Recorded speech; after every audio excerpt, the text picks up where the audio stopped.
Another day, another NSX. At this point, I've lost count of all the different examples I've driven. There are so many seemingly small yet significant differences between model years over the car's 16-year production run. Each one I've driven has been a unique experience, and that's part of its appeal and why I keep coming back to this car. You can absolutely enjoy an NSX in stock form, as many do, but bolder owners have a tendency to put their own twist on Honda's OG supercar. Feast your eyes on this NA1 NSX finished in San Marino Blue. It might just be the most aesthetically pleasing NSX build I've filmed to date. But don't be fooled, its charm is much more than skin deep. This car has seen close to 300,000 miles. It's certainly no garage queen.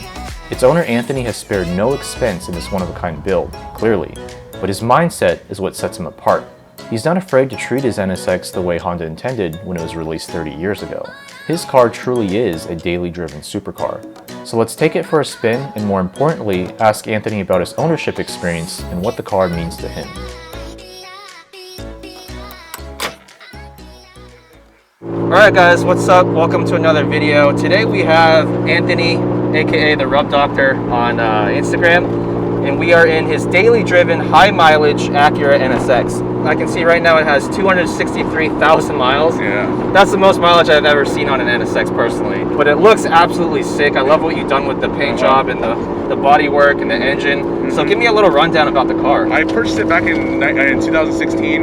It was Grand Prix white. Damn, unicorn color. Yeah, it was Grand Prix white, Okay. keyword was. And then I decided to paint it, but pulled the engine out back in 2017, had it rebuilt. A huge fiasco where I had to pretty much get the engine built twice. The second time, it was rescued by the guys at HQ Engineering, David and Ryan. Down in SoCal, right? Yeah, down in SoCal. They went ahead and took care of my engine for me, and they got it back to me in 2 months. I put the engine back in myself, got it running.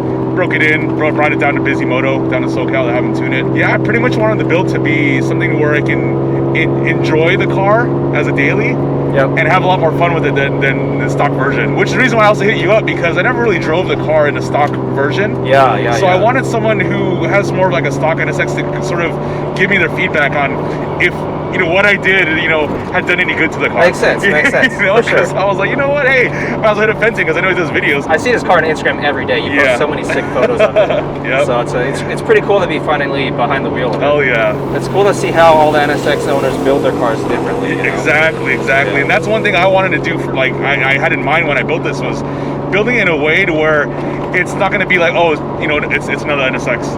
It's like, oh, dude, you did some crazy stuff on here, and sort of like I take ideas from other NSXs and sort of put it together in mine to also allow for my vehicle to provide for inspiration for other people. Oh, for sure. To show them, hey, there's other things you can do to the car. This is my take on building an NSX. Oh, absolutely. Yeah. I mean, your car looks like no other car on social media or on the road or otherwise. So. There are aspects of it where I kind of went overboard with it, but I still wanted to keep it clean. In a way, Sure. You have like a billion parts on this, but what's the main ones you have? The main ones, other than the engine, so within the internals, I did the Wiseco SOS pistons. We replaced the rods and the crank with new OEM ones. Okay. And then we had the heads ported, went with the SOS valves, springs, retainers, the RDX injectors, the Walbro fuel pump, big bore throttle body from SOS. Okay. And the AM Infinity. Did you dyno it? Yeah, we did. So on Busy's dyno, we put down 240 wheel, 200 torque. It wasn't much top end that we gained. It was more of the mid range, which I'm happy with because I'm not driving the car at 100% all the time. It's gonna be more at the low end, especially when I'm dailying the car. And that's what I think made the car a lot more fun for me. They're trying to get me to go twin turbo on this, but I'm like, I don't know if I can. I mean, it'd be cool, but it's like, am I gonna enjoy the benefits of it more than the downsides of it? Yeah, exactly. You got more heat, more weight, and then you gotta like always. It's gonna be in the back of your mind all the time. Like, am I gonna blow my engine today? Since April, it's now March. I put about 20,000 miles on it. That's a ton of miles, man. Probably double the amount of miles I put on my NSX in 4 years. And you did that in 1 year. Yeah, pretty much. Looking on the odometer there, I'm actually missing about 20,000 miles on it because I ran an S2000 cluster on this before I pulled the engine out. When it comes to suspension on this car, like I said, we got the BCs with the stance cups and Swift springs. And then I got the carbon 6 front and upper and lower ball joints in the front. Got the carbon 6 inner and outer tie rods in the front. Cedar Ridge front clamps the non-compliance clamps. Yep. And I have the SOS non-compliance bushings in the back. Like getting air up here makes it easier to turn. Okay. Stance cups, man. Yeah. I need some in my life. You know what's funny though is when I went to SoCal, it's like a standard down there. Everyone has them. Okay. Everyone has them. So I remember going to like pulling up to meets with them, and we pulled to a driveway and you see everyone air up like this. And it's like, yep, everyone. I mean, the car scene down there is on another level. It is. To be honest. It is. It's not like people don't mod their cars up here, but it's a lot more subtle up here. There are a few builds up here like Jommy's, Tony's, Jason's. Whereas when you go to SoCal, dude, when you go to HQ, they have 12 cars there at all times. 12 NSXs. Yeah, and they're not there for maintenance. Like I was just down there this week. I did a 24-hour trip with my buddy. They had a whiteboard with everything they had to do on all the cars, and nothing was maintenance. It was like, turbo kit upgrade, clutch upgrade, pulling the engine out to get it rebuilt, stroker build. All right, so let's actually start driving the car a little harder here. Let's do it, man. Let's do it, man. Let's do it. And by the way, you have a 6-speed. That's one thing I forgot to mention. 6-speed. So a lot closer gear ratio. Yeah.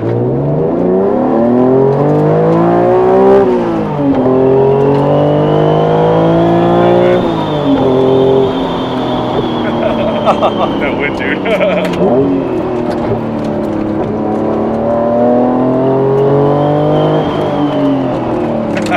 Dang. Yeah. It's heavy steering. Yeah, it's a 245. Oh, 245, yeah. 245 in the front. So because of that, it's like, oh shit. It's pretty heavy. Yeah. You kind of like gotta work it a little bit. Yeah. Oh, you got some pops and cracks up the exhaust. Yeah. That's a first for an NSX for me. Yeah? Nice. Yeah, busy, man. I don't know why he was like, I tossed a little something in there for you. I was like, what? Oh, yeah. It's like fire a little bit of fuel knot there. Yeah, exactly. Nice. I think what he did was retard the timing a little bit on decel. Okay. And I was like, okay. I like the car. It's very physical to drive because the last NSX I drove was the white one, right? Yeah, I saw Kudos Type R I saw that version. Hell yeah. And that car is just like pure comfort, pure response. You can drive it with like one hand. Oh yeah. It's like everything's super light. Did he has power steering in his, or it's still manual? No power steering. Gotcha. Yeah. But somehow he got the car like over 300 pounds lighter than stock. Yeah, I was looking at when he said that, I was like, what? How did he get down to that? I'm not entirely sure how he did it. I think it was the previous owner who did it. Actually. But he weighed it, and it's legit. It's like 2690 something with no driver. That's nuts, dude. Yeah. Wow. Jumping into this car, you can tell this is a daily driven or street focused car, Mm-hmm. but it still feels like an NSX. Yeah. And that's like the highest praise I can give to any car. You know what I mean? Like really tight steering. I can tell there's a little bit of play in your rack. Yeah. Like you said, you probably need like a new rack. Yeah. Exactly. But the shifter's good. I love the 6-speed. The gear ratios. It's a lot shorter. Oh, yeah. Like in my car with a USDM 5-speed. Yeah. Man, I'd be like in second gear this entire way, and I would not even be in VTEC. It's like that. It's like that bad. Oh man. Yeah, because it goes to like 81 miles an hour. It's so stupid Damn. for a car with 270 horsepower. Yeah. Yeah, but this is perfect. Hell yeah, I love this seat. What's the seat again? The Recaro SR4. SR4. Yeah. Well, it's more comfortable than stock. Yeah. Cruising on the freeway, this thing is smooth as hell. Yeah. Cruising, just through the city. I mean, I could drive to SF having these cups. Yeah. And and that's like the worst of what we got to go through over here, right? And driving all over the place, going to places I have to go shoot at and everything. It's for sure. It gets me everywhere, that I need to. I mean, it's a daily drivable supercar. Exactly. And I love this thing, man. The gas mileage isn't so great. I mean, I did the tune, but I mean, I'm like whatever, man. It's miles per gallon, dude. Miles per gallon. All right, let's start pushing it a little bit on the uphill here. Oh yeah, let's do it.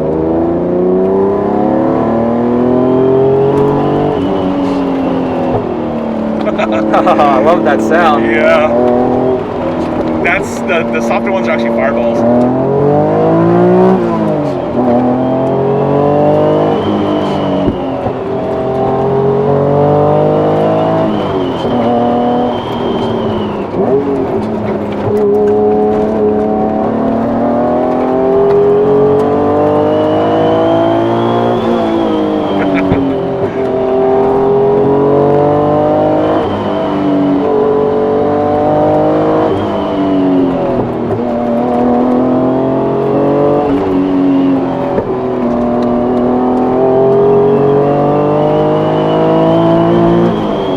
That steering's heavy. Yeah, you gotta work it out. Yeah, those 245s, it's a workout.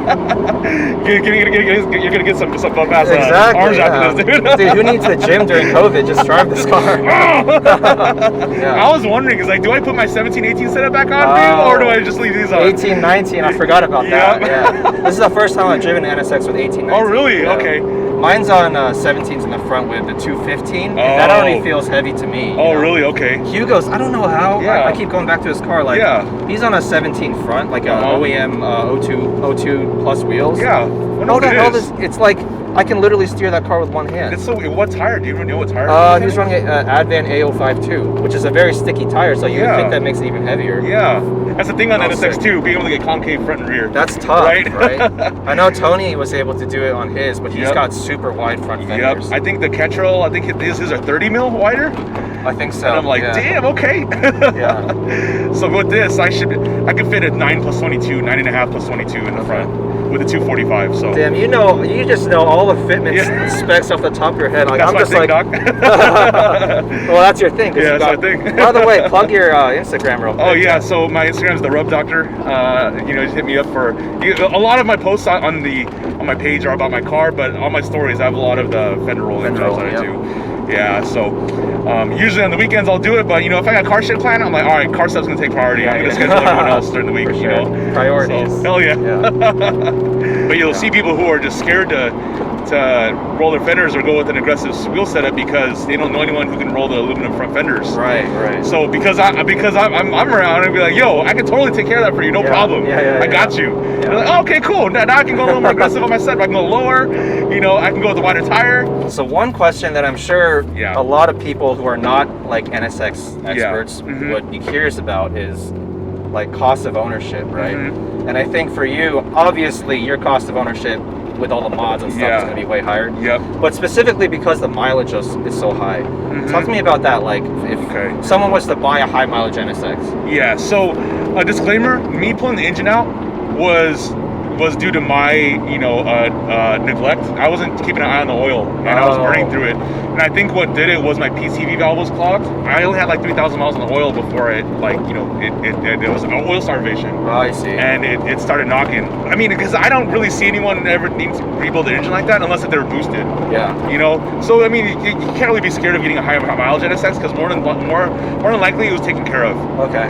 And then some idiot like me who doesn't check the oil fucking gets it. When it comes to cost of ownership on this thing, obviously clutch is going to be one thing you don't have to worry about replacing it over time. Yeah. That's going to be somewhere between 2,000 and 3,000 depending on what clutch you go with. Okay. Because you're going to replace the clutch and the flywheel together. Typical basic maintenance like spark plugs, doing your timing belt, water pump. Yeah. But cost of ownership, it's just a lot of things on this car that are going to disintegrate over time. Because it is almost a 30-year-old car. Right. Yeah. I got a bunch of small stuff like my AC decided not to work when I was in SoCal when it was 115 degrees out. I was like, dude, are you serious right now? The one time I needed it. Getting the R134 conversion done if it's not already R134. Things like your steering rack over time, that's gonna start giving out and having to get that rebuilt. That's already at $1,000. At the end of the day, it's a Honda. Yeah. It's a Honda. Some parts might just cost more, like it's like clutch, door seals. I think I was looking up door seals like $1,400. Oh. So with these ones, I'm like, okay, I gotta make sure these are good. Yeah, I feel like with these cars, like there's certain parts that are just like hard to find or discontinue. That's gonna cost you a lot. But in general, the car's easy to work on. If you're just doing stuff like plugs and coils, it's dirt cheap to do. It's easy, man. It's just the rear bank. You might have to use your fingers as eyes. Yeah, exactly. You're like, oh, I can't see anything, but you know what? The transverse V6. I mean, Oh, coolant hoses. That's also a thing too. Oh, that's a big one. 26 coolant hoses on this car. I had to do that on my first one. Yeah. Oh man, it's a pain. But in general, like there's like a few things that you want to do. Like if you buy an NSX, make sure they're already done with records recently, or just do it yourself or have a shop do it. Then you're pretty much good to go for a long time. You're solid. I just go to HQ, man. It's not just their work ethic, but the way they take care for their customers that really sets them apart. Because they've gone above and beyond for me every single time. I was visiting. I went to go to their new shop just to check it out. And this is at night, like after hours and everything. And so we all leave. I'm about to hop on the freeway a mile from the shop. And my clutch pedal falls to the floor. My slave cylinder had leaked all the clutch fluid. Oh, damn. And this was already 9 o'clock, I think. And I just like, dude, I gotta call you guys. Hey, man, my clutch pedal fell to the floor. I think we found out it was a clutch slave. And he was like, all right, cool. Hey, get your car towed to the shop, even though it's a mile. Because he asked me, can you drive it? I was like, I don't want to drive it. And he without a slave, dude. Right. I'll call AAA. He's like, all right, just bring it back to the shop. I think we got an extra slave at the shop. Okay, cool. Nice. So got it over to the shop, and like within an hour, they had it swapped out and like got me back on the road. I was like, this is at 9 p.m. at night. This is after everyone left. This is after we all go home. That's crazy good service. And I'm like, damn, thank you guys. You know, shit's lifesavers. Yeah. Sometimes, you know, it's worth paying that little extra for a really quality shop. Yeah, no, these guys, they know what the hell they're doing, man. Yeah. That's one thing I've learned from this whole build. Yeah. Going the distance is definitely worth it. Just like with what you did with your 911, yeah. Exactly. It's like, oh, you know what? I'm going to just take it to SoCal. Yeah, just take it to the best guys and they'll take care of you. Exactly. Because it's one of those things, like, yeah, you can try to save some money, but then there might, more than likely, there's something that's going to go wrong. Yeah. Then you have to bring it back to them again. And then again, and again, and again. Yeah. More effort than it's worth. Yeah. Well, this was an absolute pleasure. Thanks again. Oh, hell yeah. No, I got you, man. Bringing it out. Yeah, thanks for taking the time to you know, take my car out for a joyride. Yeah, absolutely. You know, the thing I like about, you know, filming this car is not so much like the car itself. Obviously, the build is sick. Not taking anything away from that, but it's more just like you have so much knowledge about NSX ownership and what it means to like actually drive one of these cars a lot. And so I like getting that perspective. Oh yeah. Because like even though I've been an NSX owner technically longer than you have, I haven't had nearly as much experience with the car. Because I've put like, I don't know, like what, 10,000 miles in like 4 years. You know what I mean? So thanks guys for watching. Let me know what you guys think of this high mileage NSX. Like we said, like almost 300K miles. Do you guys think it's worth it to pick up a car like this, or do you think it's worth it to pay the premium? Nowadays, it's a massive premium for a low mileage NSX. Like just check Bring a Trailer prices. It's nuts. It's nuts, man. All right, catch you next time. All right, latest.